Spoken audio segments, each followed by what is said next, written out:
Hello दोस्तों, स्वागत है आपका सुपरफास्ट कोचिंग सेंटर के यूट्यूब चैनल पर। आज चय परिक्रम का ही अगला टॉपिक जो है, जिसका नाम है दांत। दांत को अंग्रेजी में टीथ कहा जाता है। ठीक है, इसको अच्छी तरीके से पढ़ेंगे। ठीक है, देखते हैं दांत को क्या कहा जाता है। दांतों का जो अध्ययन है ना, दांतों का अध्ययन क्या कहलाता है? ओडेंटोलॉजी कहलाता है। दांतों का अध्ययन ओडेंटोलॉजी कहलाता है।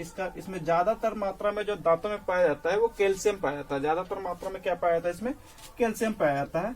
ठीक है, तो इसका जो निर्माण होता है, दांतों का निर्माण जो होता है, इसमें 85% कैल्शियम होता है। कैल्शियम फास्फेट क्या होता है? 85% इसमें कैल्शियम फास्फेट होता है और 10% CaCO3 होता है। और शेष भाग जो होता है ना, कैल्शियम क्लोरेट का बना होता है। किसका बना होता है शेष भाग? देखिए, तीन चीज बताया आप लोगों को, तीनों चीज को ध्यान से याद रखना है। कैल्शियम फास्फेट, CaCO3 और शेष भाग जो होता है कैल्शियम क्लोरेट का होता है। ये तीनों चीज को याद रखें, हम याद रखेंगे। अब न देखिए क्या होता है, कभी कभी दांतों का क्षरण होने लगता है, यानी कि टूट फूट होने लगता है। टूट फूट होने का कारण मतलब कि ये हुआ कि दांत खराब होने लगता है, दांत सड़ने लगता है, टूटने लगता है। तो इसका मुख्य कारण क्या है? फ्लोरीन। क्या है? फ्लोरीन के कारण हमारा जो दांत है वो सड़ने लगता है या टूटने लगता है, या उसका क्षरण होने लगता है। किताबी भाषा में उसको बोलते हैं क्षरण, और अपने आम बोलचाल की भाषा में बोलेंगे उसको टूट फूट। ठीक है, तो टूट फूट जो होता है दांतों का, किसके कारण होता है? तो फ्लोरीन के कारण होता है। किसके कारण होता है? फ्लोरीन के कारण होता है। अच्छा, एक चीज याद रखना, मानव शरीर का सबसे कठोरतम भाग जो है वो दांत कहलाता है। क्या होता है? दांत होता है। सॉरी, दांत नहीं होता है, एनामेल होता है। इसमें गलती हो गया है। मानव शरीर का सबसे जो कठोरतम भाग होता है उसको बोलते हैं इनामेल। ठीक है, दांत के बारे में हम विशेष रूप से इसको बताएंगे। ठीक है ना, इसमें होता है दूध का दांत। दूध का दांत होता है ना, 20 ही होता है। दूध का दांत कितना होता है? दूध का जो दांत होता है उसमें 20 ही पाया जाता है। यानी बचपन में जो होता है ना, 12 से 13 वर्ष की अवस्था में जो झड़ जाता है, ठीक है, पूर्ण रूप से झड़ जाता है, उसको क्या बोलते हैं? दूध की दांत। तो 20 दांत फिर से दोबारा उत्पन्न होते हैं। ठीक है ना, मानव के दांत 4 प्रकार का होता है। मानव के जो दांत होते हैं वो 4 प्रकार के होते हैं। ठीक है, पहले को बोलेंगे अंग्रेजी में इंसीजर, जिसको हम हिंदी में बोलते हैं कृंतक। इसको क्या बोलते हैं? इंसीजर, और हिंदी में क्या बोलते हैं? कृंतक। इसका काम जो है काटने का काम होता है। इसमें 4 ऊपर में होता है। इसको हम मुख्य रूप से नोज टीथ भी कहा जाता है। इसलिए नोज टीथ कहते हैं क्योंकि ये जो है ना सीधा सीधा नाक के नीचे में रहता है। 4 ऊपर और 4 नीचे। आप इस तरह से देख सकते हैं। इस तरह से तो 4 ऊपर यहाँ से यहाँ तक 4 तो हुआ, ऊपर और 4 नीचे, तो दोनों मिलाकर कुल कितना हो गया? 8। तो इंसीजर जो है यानी कृंतक, इसका काम है काटने का काम। ठीक है, जैसे सेब खाते हैं ना, तो उसमें क्या होता है? 4 दांत से इसका मुख्य रूप से काम है क्या है? काटना। ऊपर और नीचे दोनों में पाया जाता है ये। ठीक है, तो इंसीजर समझ गए होंगे। ठीक है, आगे देखते हैं केनाइन। केनाइन यानी रदनक। इसको रदनक बोलते हैं। इसका काम है चीरने फाड़ने का काम करता है। ठीक है ना, तो केनाइन चीरने फाड़ने का काम होता है। इसका जानने का ठीक आसान सा उपाय है, थोड़ा सा, है ना, मनुष्य में तो इसे पता चल जाता है, लेकिन सॉरी, जानवरों में तो पता चल जाता है, लेकिन मनुष्य में थोड़ा समस्या होता है। देखिएगा कि ये जो दांत है, ये दांत अन्य दांतों से थोड़ा सा बड़ा होता है। थोड़ा सा बड़ा होता है, इसी को क्या बोलते हैं? रदनक। और ये चीरने फाड़ने का काम करता है। चीरने फाड़ने का काम करता है। और जानवरों में ये दांत काफी बड़ा होता है। ठीक है, कुत्ते सब में देखे होंगे कि इस जगह, और इसको जो कहा जाता है केनाइन जो है, आई टीथ कहा जाता है इसको, क्योंकि आंख के जस्ट नीचे नीचे पाया जाता है। नोज टीथ को बोलते हैं, नोज टीथ कृंतक को बोलते हैं। और आई टीथ यानी आंख के नीचे जो पाया जाता है उसको क्या बोलते हैं? रदनक बोलते हैं। ठीक है, आगे देखते हैं प्रीमोलर, है ना, इसको अग्रचवर्णक कहते हैं। ठीक है ना, अग्रचवर्णक यानी कि चबाने का काम करता है ये। ठीक है ना, और ये जो है 8 होता है। कितने होता है? 8 होता है ना, मतलब कि 4 नीचे और 4 ऊपर। और इसमें क्या होता है? रदनक जो होता है 4 ही होता है, 2 ऊपर में और 2 नीचे। इसके बाद वाला जो भाग होता है उसको क्या बोलते हैं? हम प्रीमोलर बोलते हैं। क्या बोलते हैं? प्रीमोलर यानी अग्रचवर्णक। अच्छा, मोलर किसको कहते हैं? यानी चवर्णक, है ना। बाद वाला जो, इसके बाद वाला जो भाग होता है उसको बोलते हैं चवर्णक, है ना। 6 नीचे और 6 ऊपर होता है। तो टोटल मिलाकर कितना हो गया? 32 दांत हो गया। टोटल मिलाकर कितना दांत हो गया? 32 दांत हो गया। पूरे जीवन काल में, हमारे जीवन काल में, है ना, टोटल जो दांत होता है 52 दांत होता है। कितने दांत होता है? 52 दांत होता है। 52 दांतों में क्या कैसे होता है देखिएगा।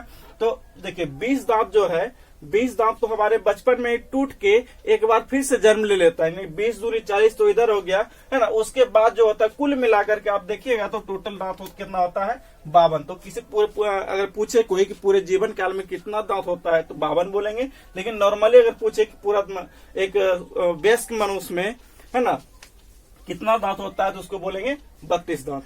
ठीक है,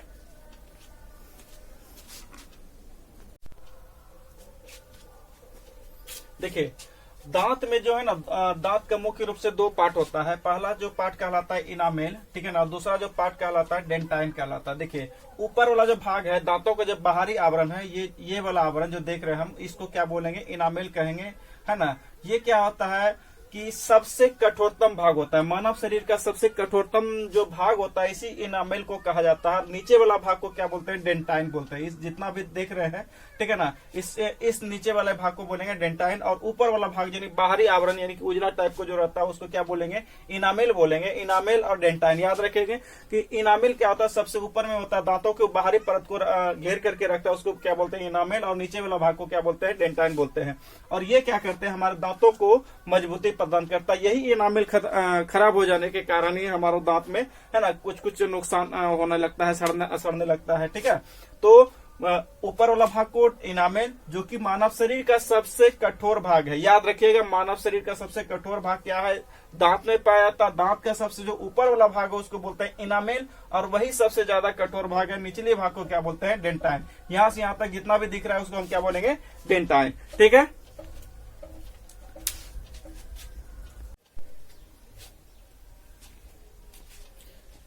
दांत के बारे में हम लोग पढ़ चुके हैं। अब आगे है जो इसको बोलेंगे ग्रास नली। ठीक है ना, मुख के बारे में हम लोग पूरा टोटली पढ़ चुके हैं।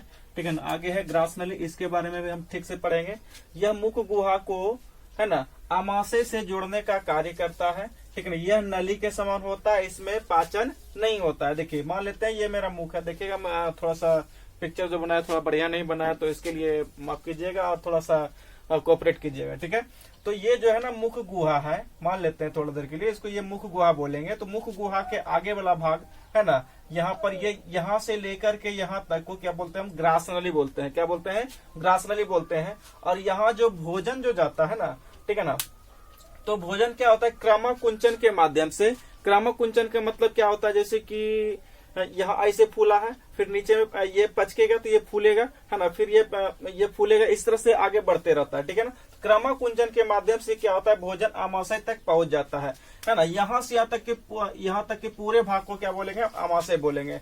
तो ग्रास नली यहाँ से यहाँ तक होता है। यहाँ याद रखना है कि अगर ऑब्जेक्टिव में क्वेश्चन दे कि सॉरी माफ कीजिएगा, कि किस भाग में यानी आहार नाल के किस भाग में भोजन का पाचन नहीं होता है, आहार नाल के किस भाग में भोजन का पाचन नहीं हो, तो याद रखना है कि ग्रास नली का जवाब देना है इसका।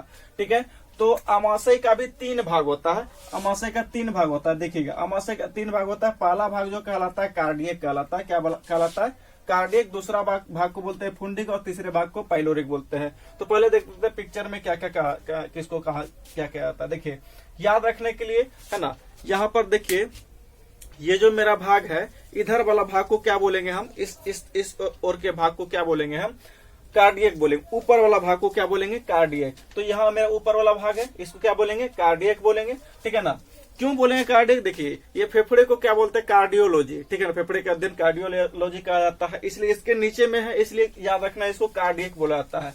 ठीक है ना, दूसरे भाग को फुंडिक बोलते हैं, और नीचे वाला भाग को पाइलोरिक बोलते हैं। 2-3 बार बोलेंगे कार्डियक फुंडिक पाइलोरिक, कार्डियक फुंडिक पाइलोरिक, तो याद हो जाएगा।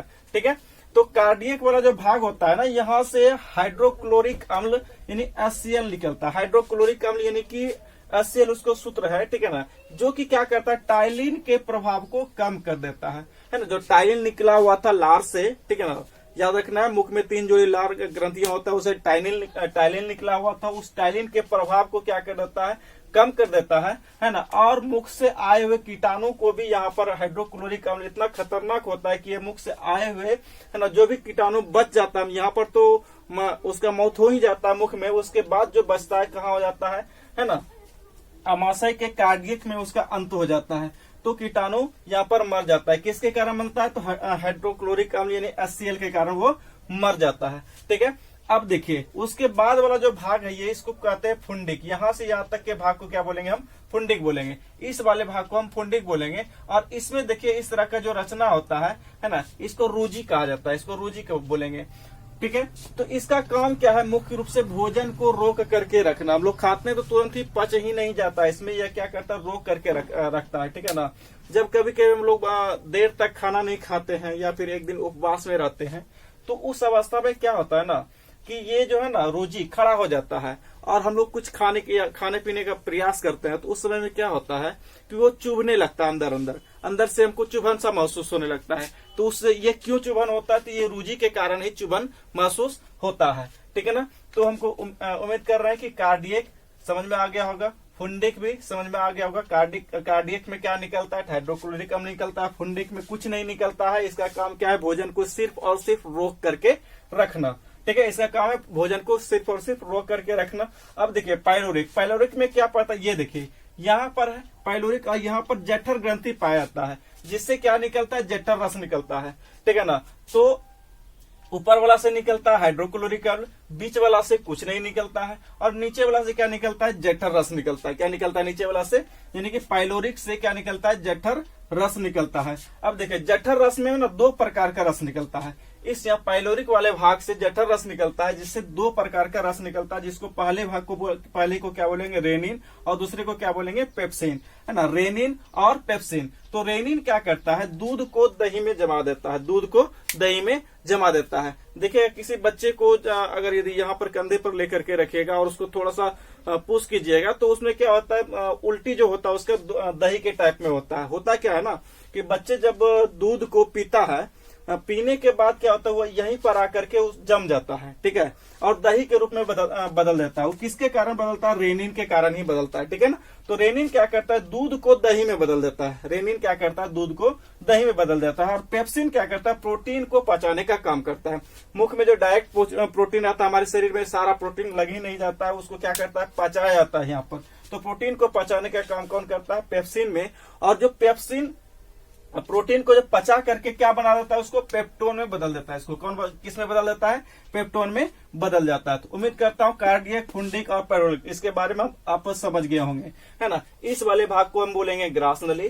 ठीक है, इस वाले भाग को ग्रास नली, है ना। यहाँ से यहाँ तक को क्या बोलेंगे? आमाशय। आमाशय का 3 भाग। ग्रास नली में किसी प्रकार का पाचन नहीं होता है, यह सिर्फ एक नली के समान है। ये भोजन को ले जाने और लाने का काम करता है।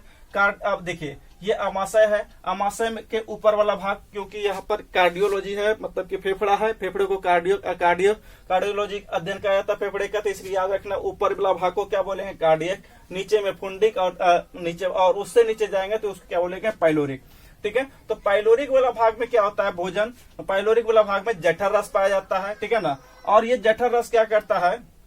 भोजन को, है ना, जठर रस क्या करता है? दूध को इसमें जठर रस में 2 प्रकार का रस निकलता है, रेनिन और पेप्सिन। जठर रस में 2 प्रकार का रस निकलता है, रेनिन और पेप्सिन, है ना। रेनिन का काम क्या है? दूध को दही में बदलना, और पेप्सिन का काम है प्रोटीन को पचाने का काम करता है। और प्रोटीन को पचा करके इसको किस में बदल देता है? पेप्टोन में बदल जाता है। अब देखिए यहाँ भोजन जो है ना कायम के रूप में हो जाता है। कायम यानी कि गाढ़ा लाई की तरह, लाई देखे ना जो चिपकाने उपकाने के लिए पताका वगैरह को किया जाता है प्रयोग, तो उसमें क्या होता है कि गाढ़े लय के रूप में यहाँ हो जाता है। हाँ, एक चीज और, अगर यदि जठर ग्रंथि खराब हो जाता है, ठीक है ना, जठर ग्रंथि अगर यदि खराब हो जाए तो उस अवस्था में क्या होता है कि व्यक्ति को, है ना, गैस्ट्रिक बीमारी होने लगता है। कौन सा बीमारी हो जाता है? गैस्ट्रिक बीमारी हो जाता है। लेकिन और एक चीज याद रखना है, अगर यदि यहाँ पर देखिए एक दो चीज याद रखना है।